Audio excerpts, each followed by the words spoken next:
Hey guys, how you doing? I'm Kent Tilley, and today I want to go over a video that just came out 5 days ago from CBC Marketplace, where they went into some banks and tried to figure out if you were getting good advice from the banks or they were trying to upsell you and misleading you and all of these other things. CBC did one of these 9 years ago. Not much has changed in the last 9 years as far as their tactics are concerned. However, times are way harder now, so this is even more important than it was 9 years ago. If you've been watching this channel at any point in time for the last 8.5 years, then you know that I don't exactly love the banks and what they're doing. So I'm going to watch it together with you guys. We'll cut out all the fat. But if you want to watch the whole video, maybe we'll link it below and just turn monetization off so you don't have to go through any commercials, because there's commercials on both ends. But we'll trim it down and just get to the main parts, and we'll talk about it when I think we need to.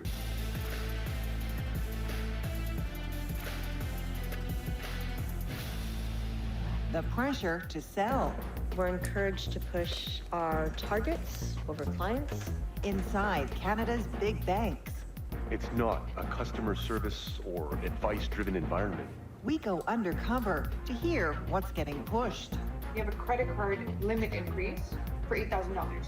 And the promises made. The average interest you will get at least 10%. Bad advice. At what cost? They're not only getting bad advice, they're getting illegal advice. This is Nothing your wrong with that. marketplace. Minister Freeland, this is CBC Marketplace. We're hoping to speak to you about a story we're doing about sales pressure within the banks. Hey guys, Hey, Erica. We're going undercover, and of course we're going to have hidden cameras rolling. putting tellers to the test. At Canada's big five banks, Hi there. And where are you? Good, thanks. seeing what happens when we go in to make a simple deposit. I'm just here to make a deposit, actually. We've heard from current and former employees of the big banks who tell us there are targets to hit. It's a high-pressure sales environment. We had high expectations for sales quotas. We're encouraged to push our targets over clients. Perfect. And we've been hearing from you about banks pushing products you don't need or never asked for. I'd explicitly told them that I didn't want any sort of loan protector service that they offered me. Kind of noticing that we had kind of high bank fees. You It was did? $9.95 a month through the bank account, and then through his MasterCard, we were seeing different numbers varying from like $30 a month up to like $50 a month. $95 a month for a useless insurance policy has caused me quite a bit of grief. All this at a time when financial decisions really matter. And the big five made over $50 billion last year. So Okay. What happened during COVID to push up the bank's profits, and you see they made over $50 billion last year, and you know their record profits after everything happened with COVID. So all I really thought about at that point in time was, okay, so the government started printing money to help us not go into, financial ruin during the shutdown that COVID caused. And that goes, to our lowest earners, but also, the majority of us, as small business owners, we got a little bit, we got the loans, there was CERB, there was other measures put into place.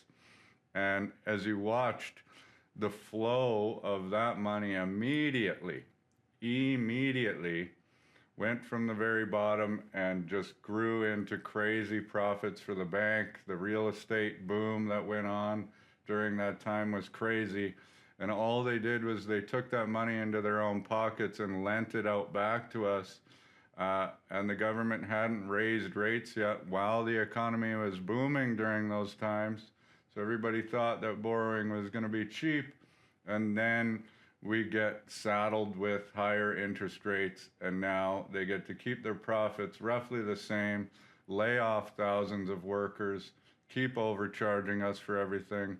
So basically take all of the government money that was given to us and take it back immediately and hand it out to the top maybe 10,000 shareholders. So this is the bigger problem than just what they're doing, in my opinion, but what they're doing is not right. Everybody, not everybody, but people have this like sort of ingrained trust built into the Canadian banking system, like they're doing good things for us. But this changed a long time ago, and I have a really big problem with it because I've heard and seen way too many things over the course of my career for me to just simply think that it's a one-time thing. This is a significant problem in this country, and we need to address it somehow. Oh, are the banks actually looking out for us or more interested in making a sale? To find out, we're going in to BMO, CIBC, RBC, Scotiabank, and TD, visiting 2 branches each in Toronto and Vancouver with our hidden cameras rolling to see for ourselves if we get pitched products.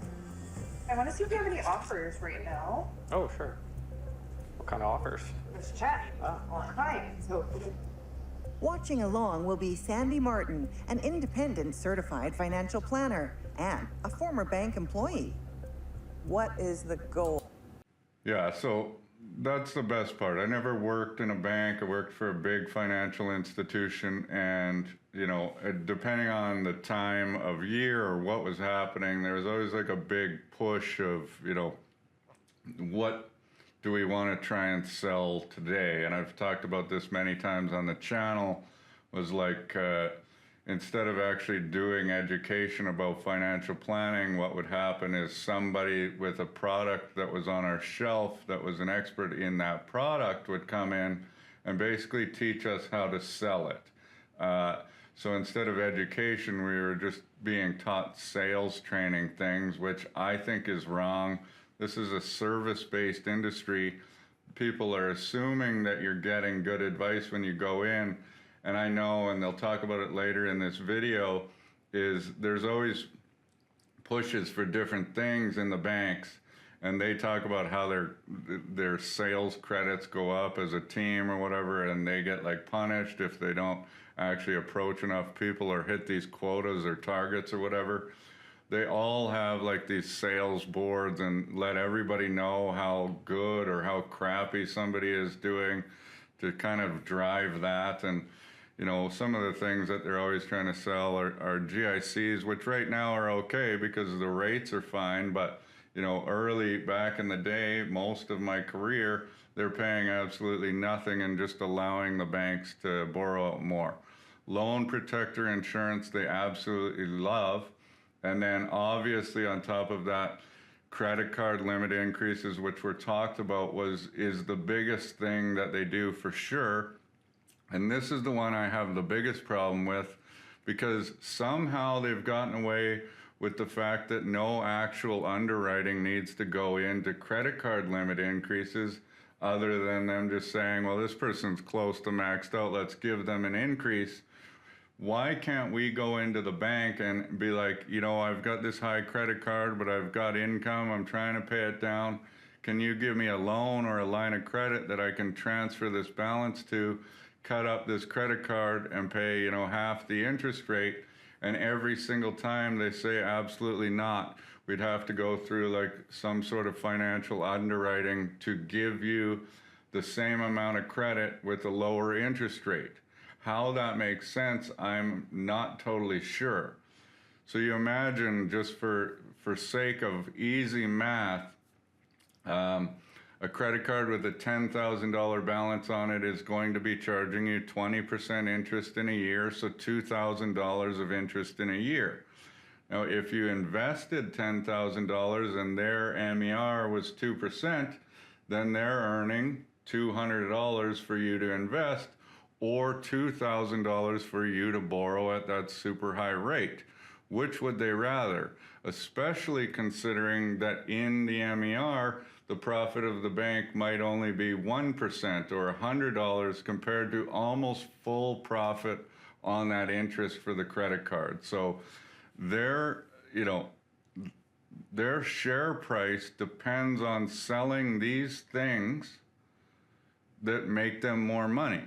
And that's obviously that's how business is run, but small businesses, as the number one shareholder in this company, it's not like, okay, always sell the thing that's going to make us the most money. It's like, no, sell what is right for this person at this time.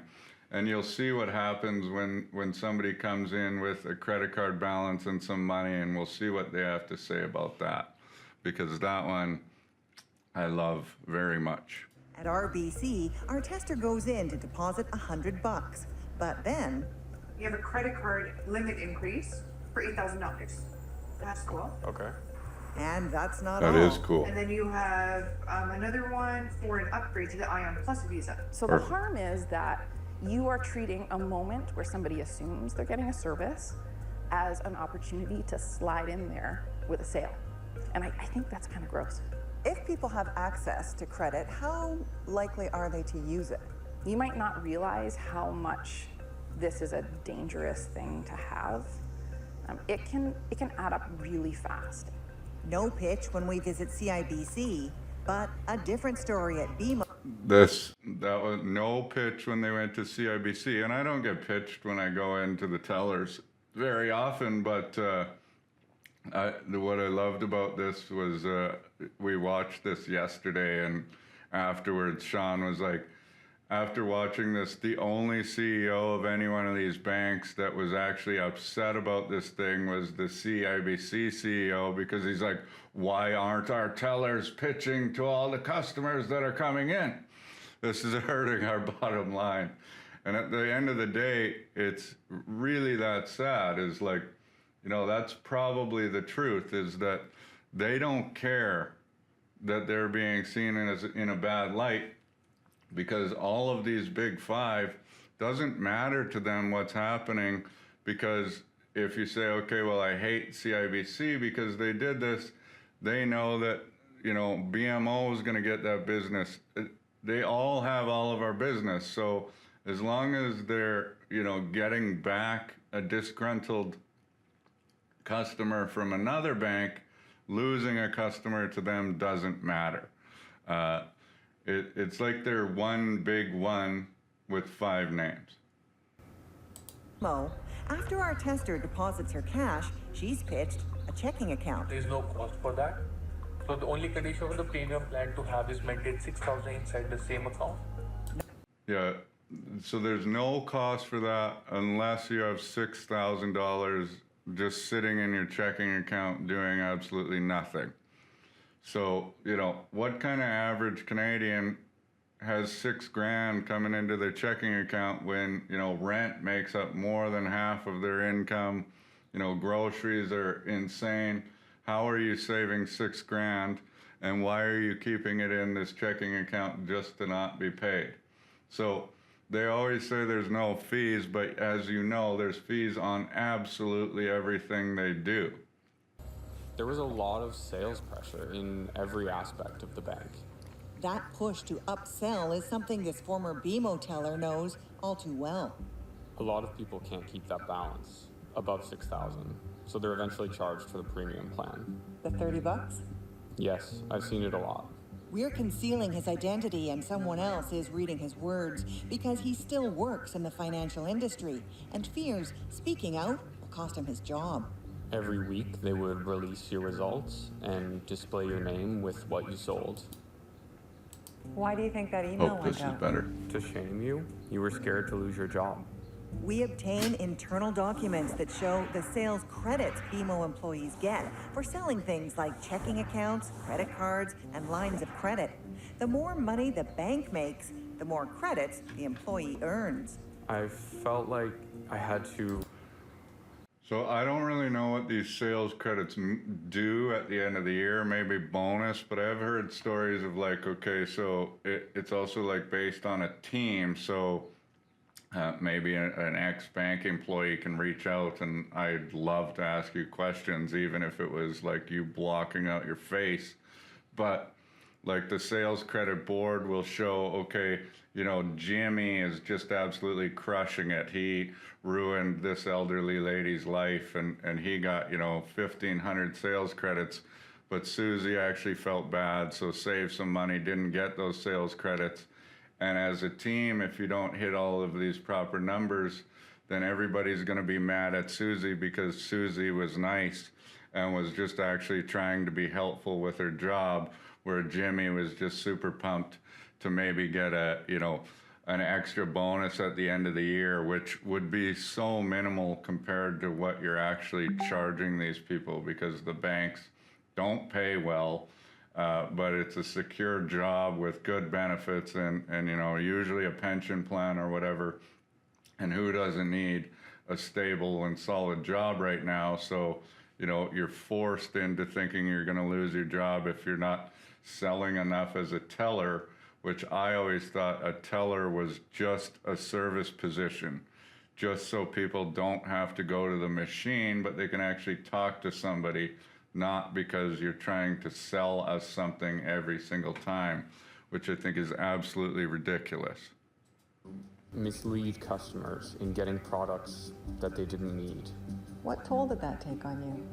It was a very unethical thing to do, and I felt like I'm putting them in a worse position. And what's worse, he says colleagues added products to customers' accounts without their knowledge.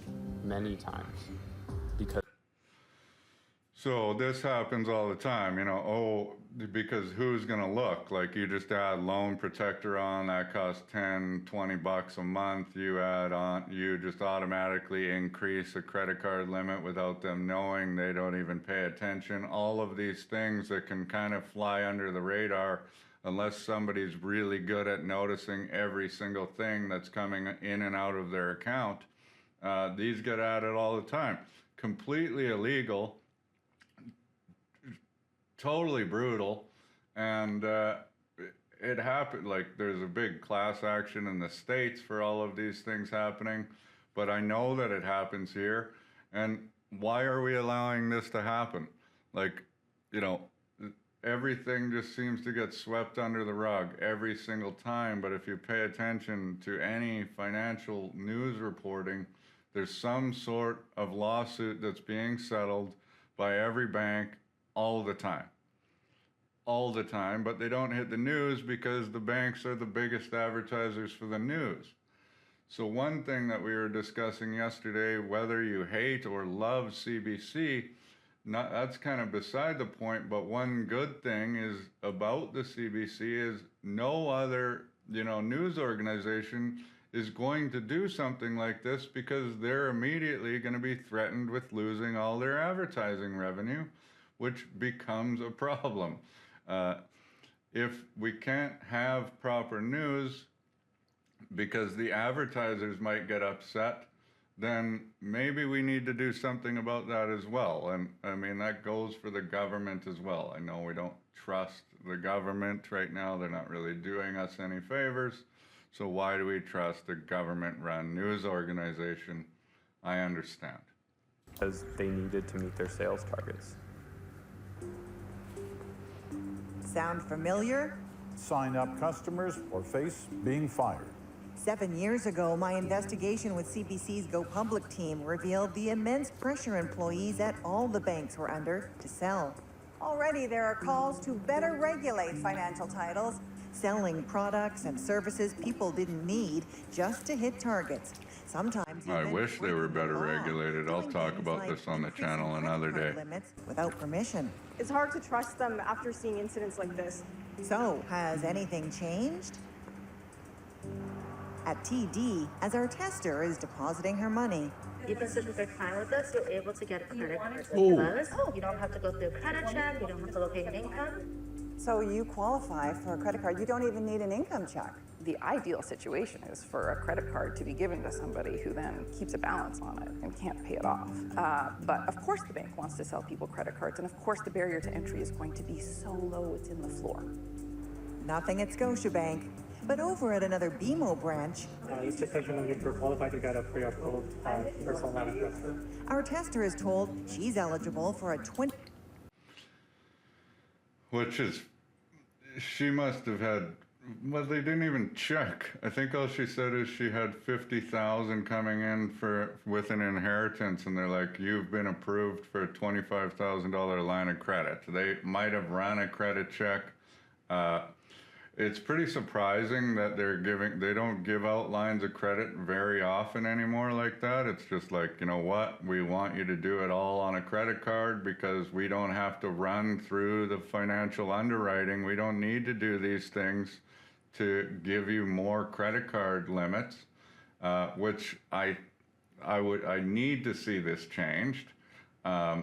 Because I've seen people with credit card balances that are as high as their income. We could never go and borrow that kind of money for consumer spending without having an asset tied to it, kind of at least like a vehicle.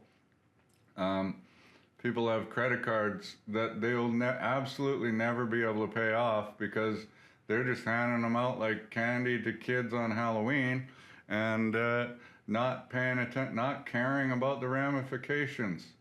Our whole economy is driven on debt right now. And that's not, I mean, I know that that's partially our fault because yes, we spend more than the boomers did in their day and all of these other things. But that being said, there are a lot of boomers with a lot of debt and in a lot of financial trouble because of this same scenario where the only way to kind of keep up your lifestyle is with debt. And so everybody's going to take advantage of it, or most people.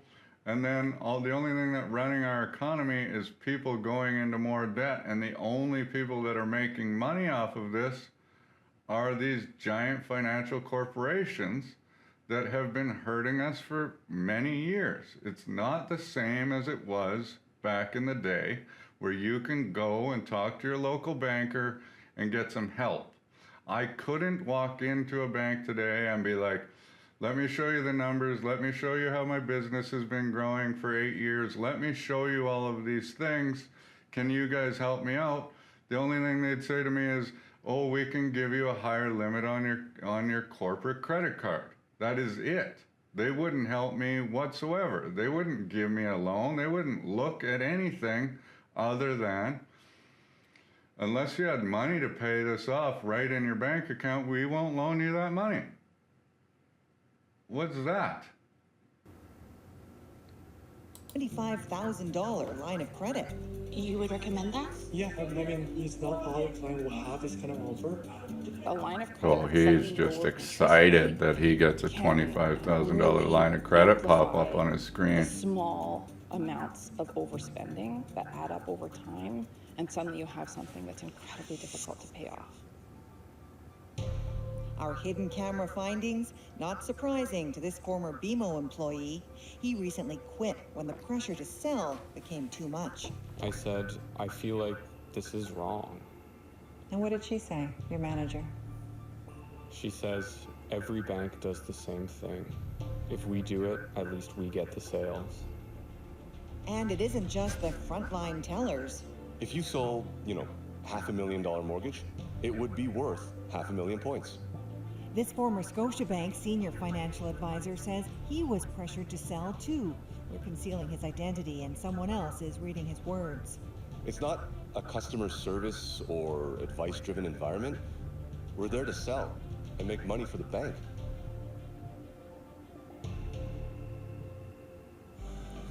With the stakes higher, is the advice any better? So, I mean, I know that that's happening. I mean, what we're generally dealing with is those senior financial advisors, and we see what they've sold and the advice that they're giving to their clients, and generally it has nothing to do with the advice. A lot of times they're not actually even allowed to give advice as far as tax planning or timing with CPP or OAS or anything of the nature. They're just there to sell mutual funds. And we'll see in a little bit where this CFP discusses the barrier to entry to be a financial advisor in the bank is so simple.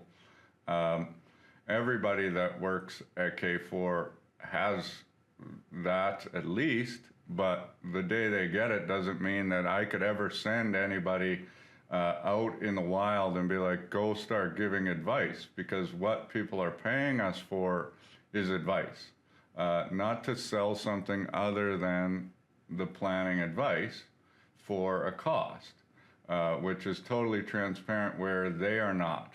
You'll see they don't even understand how the fees work in a little bit, and they're completely misleading with rates of return. They're completely misleading with everything. If you wanted to sell, if your only job in this business was to sell, it's very easy to make a fortune. Super easy. But you got to put your ethics on the back burner, and you need to not be able to sleep at night if you're going to do it like that. And that's what they're kind of forcing all these bank advisors to do. And one day I hope that all the bank advisors come to firms like mine and come to other firms and say, you know, this is a better place to hang my hat because we're trying to do the right things for people rather than just trying to increase the share price for our CEO so they can get a better bonus and we can get laid off. We're investigating the sales culture inside Canada's big banks, visiting branches to hear the sales pitch, hidden cameras rolling. Even if you're fine with us, you're able to get a credit card with us. We're also speaking to current and former employees about the pressure to meet high sales targets. You have to sell something to that customer, even though they don't need it. Pricey products you don't need at a time when costs are adding up. Are you feeling the pinch? Absolutely. It's an extra, $100 to $200 a week that we're looking at for a family of four. So at the grocery store. Yeah, at the grocery stores. My mortgage rates are constantly going up, and for my husband and I, it's just so hard for us to make those payments. I've had quite a few clients cry and, tell me about their hardship. Tough financial times, what this TD employee is hearing more and more. We're concealing her identity and using a different voice. It feels awful. I shouldn't have to think more about my target than the client's well-being and their interests. She says she's got a huge target to sell investments, even as some clients say they have bills to pay. I have had an increase of clients upset, having to take money out of their children's RESPs. If they need to take money out, we have to do what we can to sort of stop it.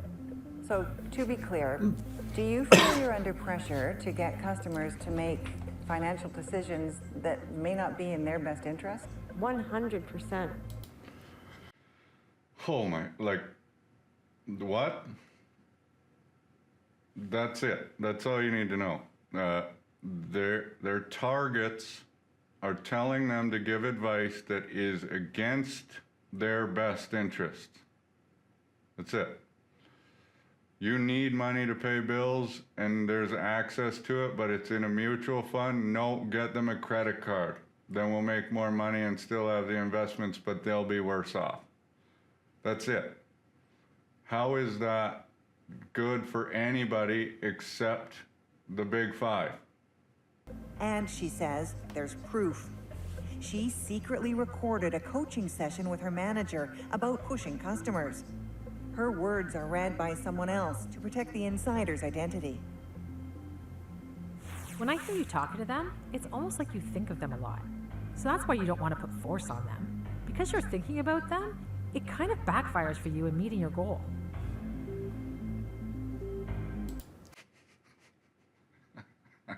I can't even imagine talking to one of, the advisors here and being like, when every day we're talking to people that, are struggling, have problems where we're like, there's no magic bullet for us to be able to make them retire, but we can help them improve their situation over time from what it is.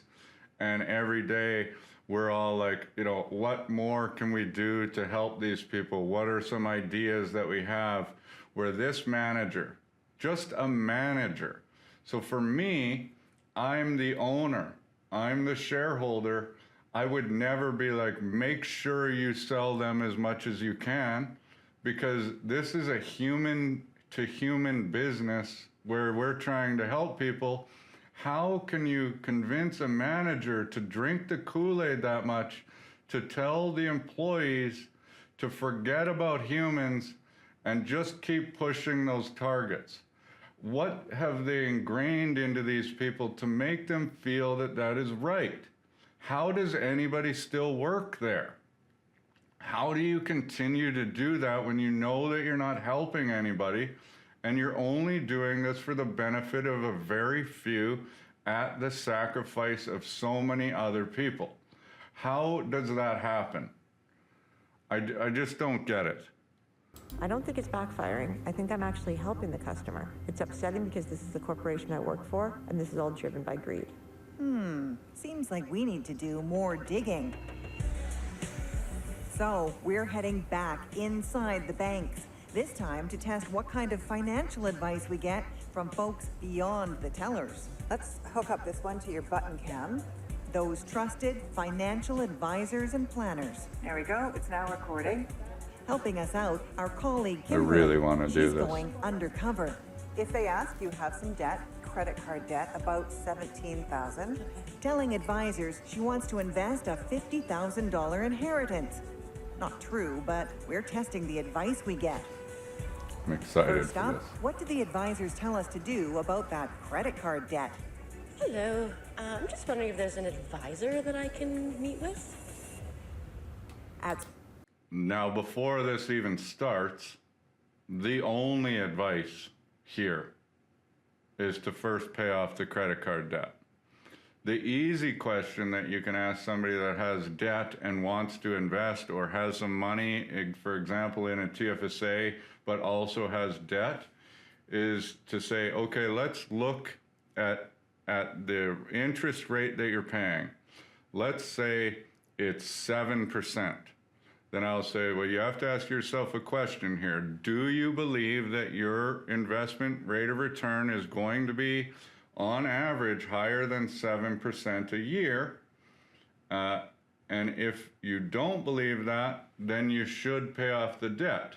Or you can ask them in another way and say, if I could guarantee you a 7% rate of return right now with $17,000, would you take it? And if they say yes, then you pay off that debt. In the sense of a credit card that has a 19.99 or 20% interest rate, try and find me somebody other than Warren Buffett that can get over 20% a year. Maybe if you can get Warren Buffett to directly invest your $17,000, you might be better off, if it's growing tax-free, to invest that money rather than pay off that debt. So the first thing that any advisor should ever say is pay off that debt. Now let's talk about what to do with the rest. She might not even be able to invest it. There might be other things that are of more need. She thinks she wants to invest it, but maybe she shouldn't. However, that's not what they're going to say because that's good advice, and they're not about to give her good advice because they're trying to sell something. Scotiabank. You don't have to pay out all of it, but definitely pay out a portion. Yep, just pay Oh, off just a portion. of Why? your debt. Why? Invest the rest.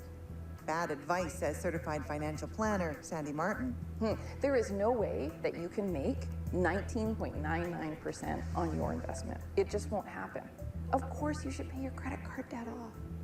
The advisor does not get paid to pay off the debt. You don't get any sales points. No, I don't get any points for that. Why would you? TD. You lost money. Minimum payment? At RBC, this advisor also tells us to just pay off some. For example, 7,000 or 10,000. Why? Or she suggests taking out a line of credit to pay it off. I personally do not think line of credit as a borrowing thing. What? You don't think of a line of credit as borrowing? What do you mean? Sure, it's better, right? She's at least reduced the interest rate on her debt if they're going to give her a line of credit. And if she didn't have the cash and you could open a line of credit and move that credit card debt over to that, good advice. However, you then need to be very careful that you don't rack up the credit card again, because then you're in an even worse position that you were in before. So you need to make sure that there's that. But What are they talking about? And every single one of them. You see how every single one, not one of them said to pay the whole thing off? What? Encouraging somebody to only pay off a little bit of their debt and then move it around to get a little bit less, like a lower interest rate, that is still bad advice. Homeowners, if you're sick of paying too much money for electric bills, you can actually get a $5,000 As for that inheritance, all the advisors recommend investing in mutual funds that earn them sales credits. They're not allowed to guarantee the returns on those investments, so will they? At CIBC, seems like it's a sure thing. The average interest you will get at... Okay, I like how the average interest you'll get at least 10%. Okay, for one, now you already know that this guy doesn't know anything. Try and find me an investment that will return 10% interest. Find me one. What pays interest? Bonds pay interest. GICs pay interest. High interest savings account pay interest.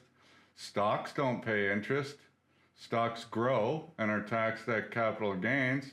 Find me a dividend that pays out 10%.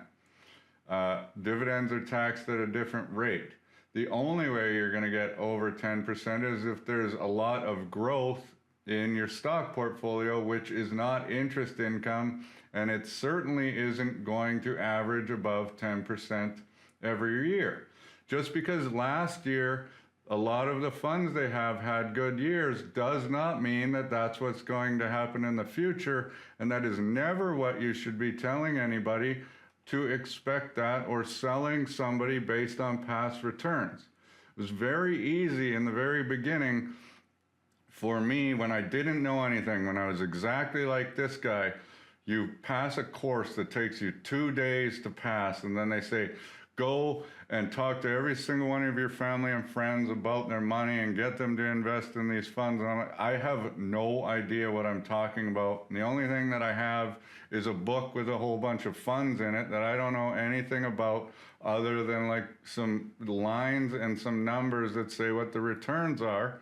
And if you walked into a room and were like, well, look at this one, over the last 5 years, it's done the best, move all your money there, sure. I wish I could have told you that 5 years ago, but you can't. So the fact that he's not guaranteeing it, but he says at least 10%, if somebody's ever told you that, because I fight this every single day where I'm using actual FP Canada assumptions guidelines. So we always go lower than everybody else, always, because I use the assumptions we're supposed to use, but nobody actually uses. Then you walk into the next guy and he says, I got this last year. Sure, but if I beat them next year, I am never going to go back and say to anybody, look at what we did this year. Because that's just misleading in the first place, to say you can expect us to win every single year. I don't know that. If I knew that, then I wouldn't be doing this. I would be borrowing all the money that I could myself, trading myself every day, being rich without doing absolutely anything. Why aren't they doing that? At least 10%. Right. Absolutely more than 10%. That is why I'm saying More. keep it there. He's guaranteeing absolutely more. But than even 10%. so, it's over, it's 10%, but it's still a loss of 10% because he said don't pay off the credit card. Mutual fund. And there's more. Financial advisors tell us they felt they had to sometimes cross the line just to sell those investments. The TD Insider recorded another manager telling her to snoop around a client's accounts. His words are read by someone else. See if the client has got cash sitting somewhere. This is why they have the biggest advantage over little guys like us, is they get to see everything, right? So like, and I know this has happened, you know, like this happens all the time. So if somebody gets an inheritance and that money comes into account, the bank already knows that the inheritance is transferring from one person to another. There's basically a team of vultures lawyers, accountants, financial advisors, whatever, stockbrokers, wealth managers, all of these guys coming together, ready to pounce on this because they already have this information, and somebody's emotional, really stressed about what's going on, this huge new lump sum of money, and they say, okay, and we just get them into a room and sell them without really answering any of their questions or doing anything that is potentially right for their situation. It's just like, get them in there and get that money, and we have a whole team of vultures that gets to see absolutely everything. They share information with one another. It's absolutely ridiculous. It's just the way it goes. It's the same as when a business owner sells or whatever, all of these things, you'll start getting calls even though you don't know why. But because if you don't profile, that's where the big money is. Big money that could go toward a product the bank wants to sell. TD tells us the recorded conversations are completely unacceptable and do not meet their code of conduct. As for the former Scotiabank advisor, his breaking point, the death of a client's husband. I mentioned this to my direct supervisor. The first question he asked me was, are we still getting their investments? That was the first thing he cared about. That's when it really hit me that there's no compassion at all. It's all about the numbers. How do those...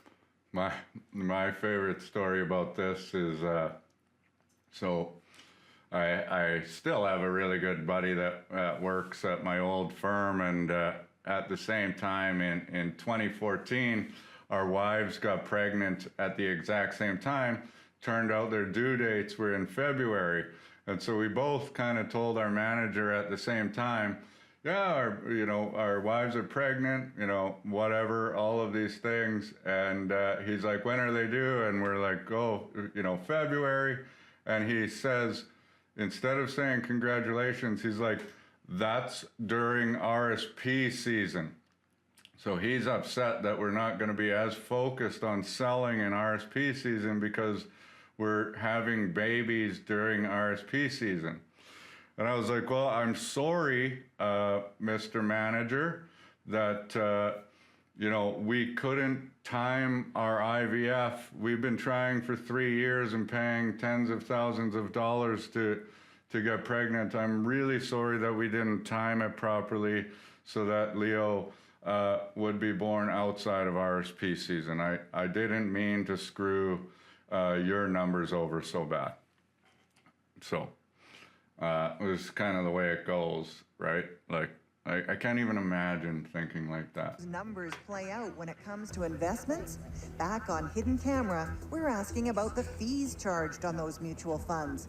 They're important because a typical fee of 2.5% could eat up almost half the value of your portfolio over 25 years. So, our final...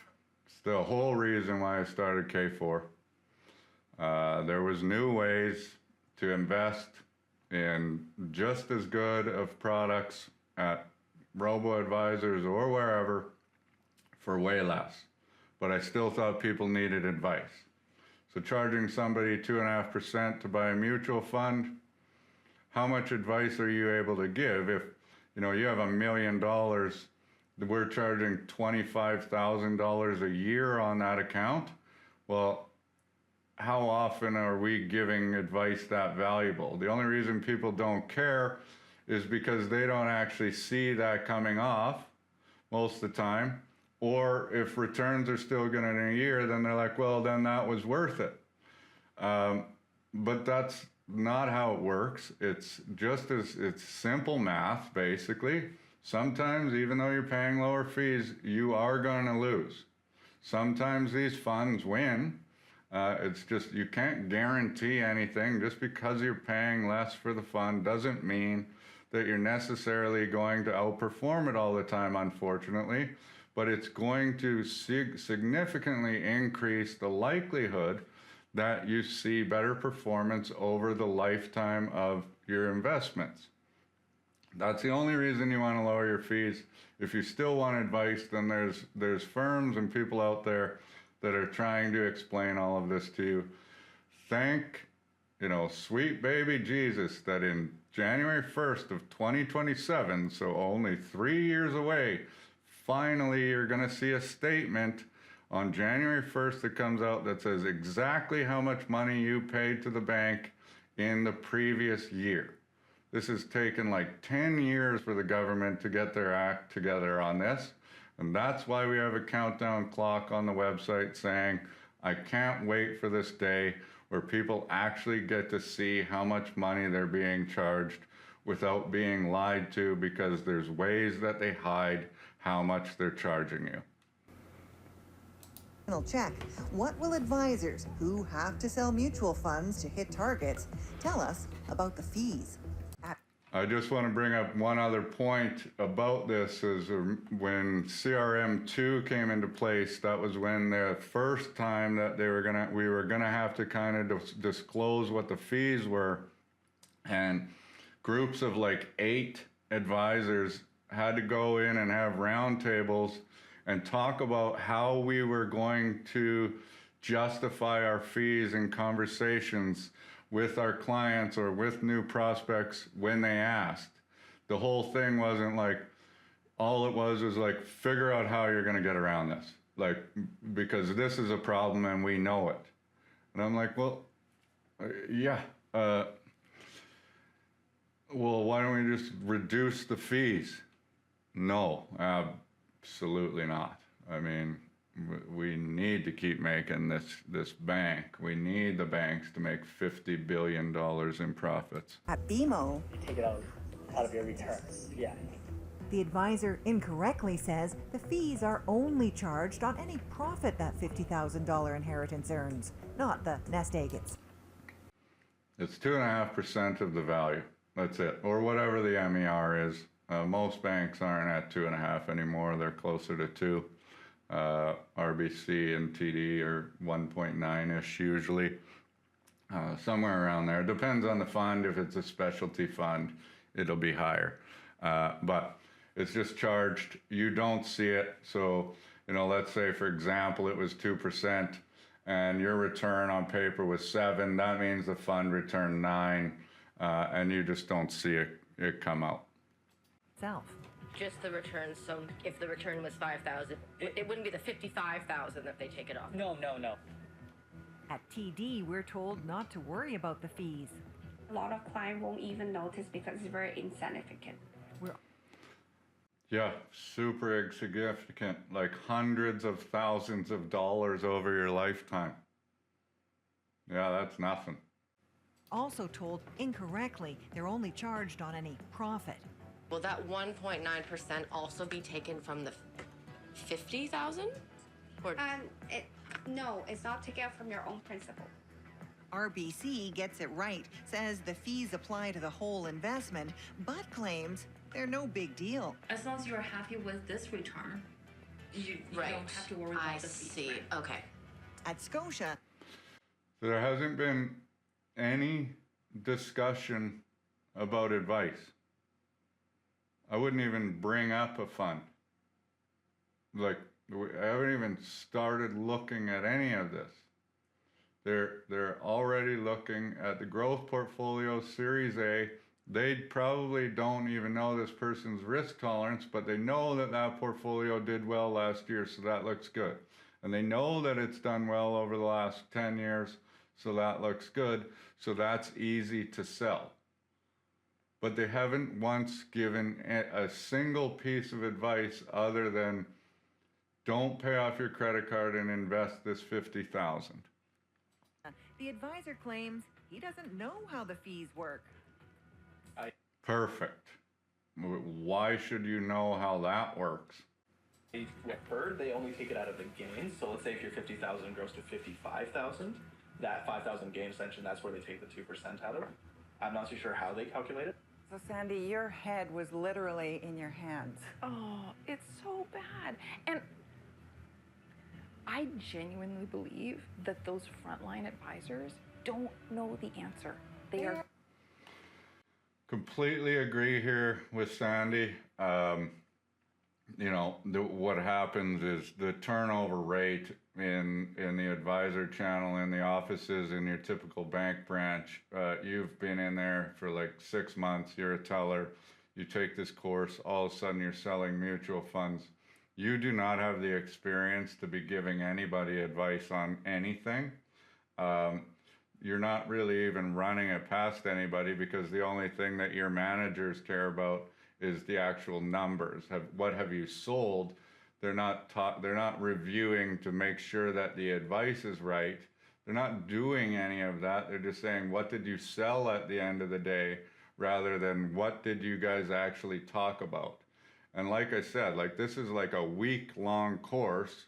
You have to get like 60% or something on the exam. Takes like an hour. I don't know. I mean, like when I passed it, I was like, that's it? Like, that's all that I had to do? To all of a sudden be talking to people about, hundreds of thousands or millions of dollars? What? And so the training needs to be so much more extensive. The fact that anybody can just do that and then all of a sudden go and sell mutual funds, in my opinion, is absolute garbage. You need to be qualified to give advice, or have somebody that's qualified behind that to say, you know what, that is good advice, there you go. And they don't do that. So, take that with however you want it. They're licensed mutual fund dealers. Oh, that bar is so low. All told, only one advisor gives clear and correct info on mutual fund fees. Do you think the pressure to sell products was behind some of the advice we got? Almost all of the advice that you got, I think, was influenced very heavily by the pressure to sell financial products. Hey, Duff, Erica Johnson with CBC. Duff Conacher is a consumer advocate who's kept an eye on the banks for decades. His take on what we've seen? They're not only getting bad advice, they're getting illegal advice. He's talking about clauses in the Bank Act that require banks to not take advantage of customers and offer appropriate products and services. So what we documented, you say, is breaking the law? Yes. The two tiny little highlighted things, like, that doesn't mean anything. You could get around that all day. Somehow you could claim all of that was fine or in the best interest. Needs to be way more intense than that, but unfortunately the banks own us, so we can't do anything without them, so they're never going to agree to changing these things that are going to hurt their profits, even though we all need them to. Yeah, I think very clearly the advice that was given violates the duty in the Bank Act for the banks to act in the financial interests of their customers. All 5 banks declined our request for an interview, pointed us to the Canadian Bankers Association. In a statement, it says our findings do not reflect the experience millions of Canadians have every day at the banks. They add that a more formal analysis of the client's needs is expected to be performed when moving from an initial conversation to establishing an investment. Oh, yeah. I'm sure they wouldn't put it right in right So there. if the big banks aren't looking out for the little guy, who is? The agency just needs to follow Law Enforcement 101. Maybe the finance minister can tell us after the break. Got a story you think Marketplace should investigate? Reach out to us at marketplace@cbc.ca. La lune est libre, je crois. I'm excited for this part. I haven't seen her This talk. is your Marketplace. From the misleading Absolutely more than 10%. to the downright wrong. No, it's not taken from your own principle. Duff Conacher says the bank's regulator is letting them off the hook. The agency just needs to follow Law Enforcement 101, which means you're doing regular unannounced inspections. When you catch violations, penalties have to be high enough to take away any profit that the bank made from violating the law. The Financial Consumer Agency of Canada won't talk on camera. In a statement, it says it's had concerns about bank sales practices and takes the matter very seriously. Adding, Banks should only sell products to consumers if it's appropriate and must ensure employees have the skills to fulfill that responsibility. Ultimately, the buck stops with Finance Minister Chrystia Freeland. For weeks, we've requested an interview, but her office says no. We learned she's attending this mining conference in Toronto. So we try again in person. Minister Freeland, this is CBC Marketplace. We're hoping to speak to you about a story we're doing about sales pressure within the banks. We keep trying. Minister Freeland, do you have a moment to speak with CBC Marketplace? We've been documenting sales pressure within the banks. We found bank employees giving inaccurate advice. But no luck. Later, her office sends a statement saying the government has zero tolerance for banks offering misleading information or inappropriate financial services. And they say they've taken action, added consumer protections to the Bank Act. Those protections were in place during our hidden camera test. So, until consumers are better protected, our expert has this message. Just do a little bit of research into the evidence of good, sound financial advice, and then you're going to be hearing these pitches with very different ears. That's what I want people to do.